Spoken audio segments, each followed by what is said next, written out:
Hey guys, welcome to my video. In this video, I want to talk about installing a CVT transmission cooler in your car.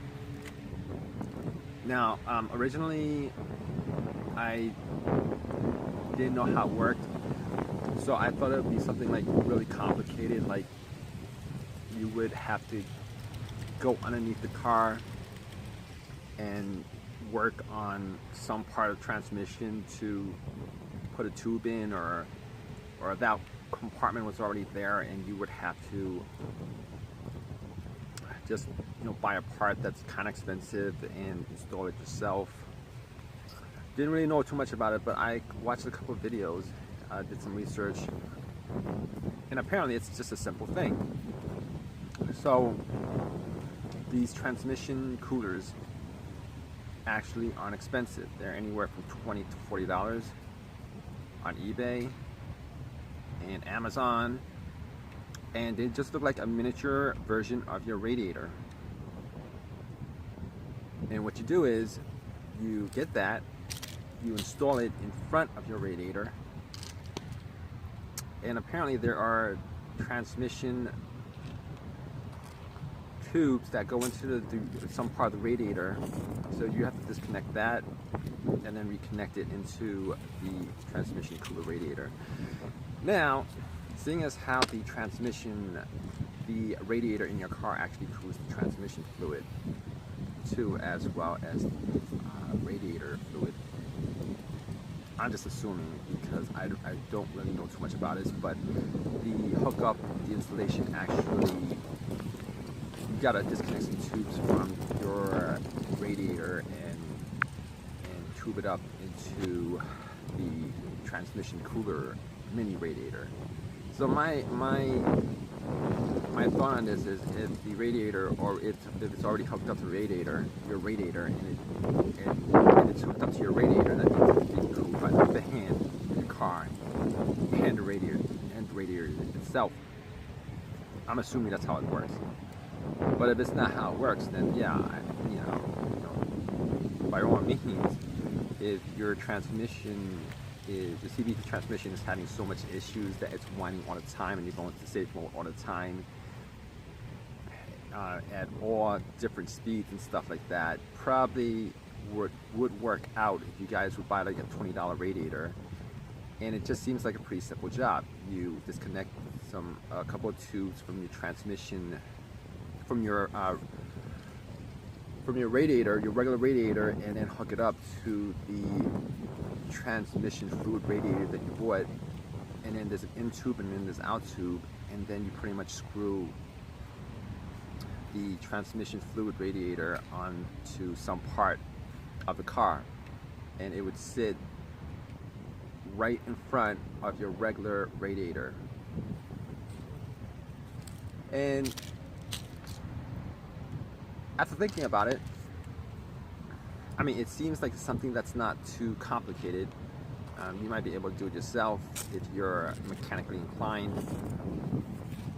I might be able to do it myself. I probably would pay somebody to do it. It doesn't seem like it's too difficult to set up, and it doesn't really seem like it's expensive. All you gotta do is get a drill of some sort, drill in a couple of screw holes on the car, not on the radiator, obviously, on some part of the car where the radiator is connected to, hook up that radiator in front. And I've seen these radiators, these mini transmission radiators with fans also, so you can get those a little bit more expensive, like $40 to $50. And then hook it up that way, and you would have a separate cooler for your transmission fluid. Obviously, you're going to get a fan-cooled transmission with cooling radiator. That's going to help a lot too with cooling. But on a lot of these radiators that I see on eBay, these mini transmission radiator coolers, they don't have fans. I mean, it's cooled when you drive the car, which is real cool. But knowing already that your car radiator actually cools your CVT transmission fluid too,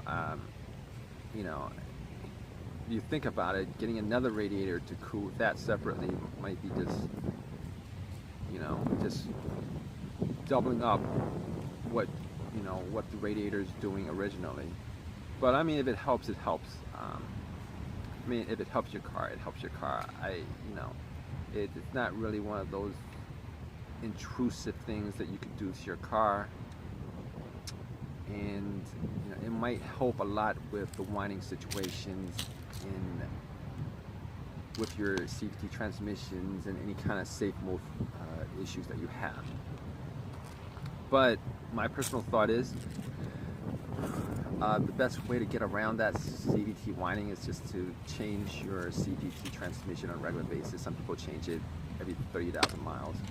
And if you're one of those people who are having like a really bad whine with your transmission fluid, you actually care about your car, care about your transmission, yeah, I mean, it'll probably, the best thing to do is probably like change your transmission fluid every 30,000 miles. Me personally, with the radiator, the transmission fluid radiator, I'm probably not going to do that with my car. Probably because my car already has like close to 300,000 miles.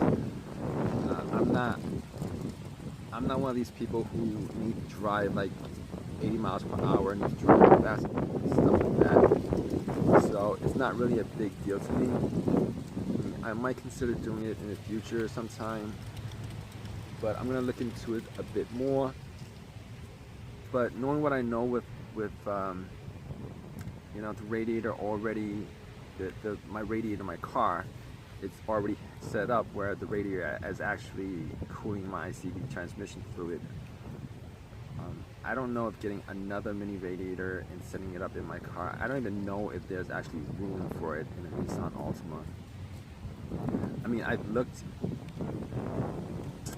looked at a couple of radiators, and one of them is actually a Nissan Altima transmission cooler.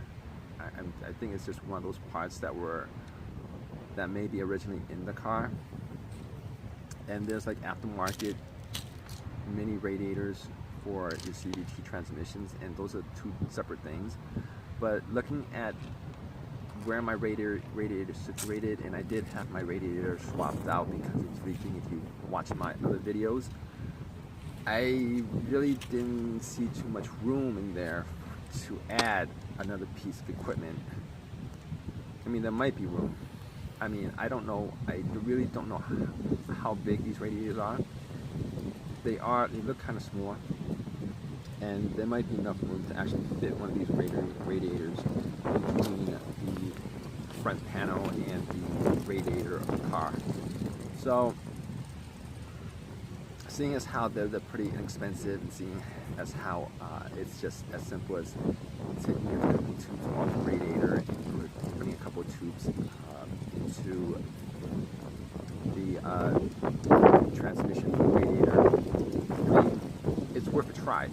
I mean, it's worth adding something to it. I mean, it couldn't do any worse, any harm to your transmission, seeing as how you're actually just installing a separate radiator just to cool your transmission fluid, and it would help, considering heat is one of the factors that breaks down the transmission fluid in your car and causes that whining noise, and it's one of those factors that could damage your CVT transmission if you just keep on driving it the way it is. But if you guys watch my other videos, there's a lot of different factors on why, a couple of different factors on why your CVT whines, goes in safe mode, and why your transmission would break down on you or cause you issues.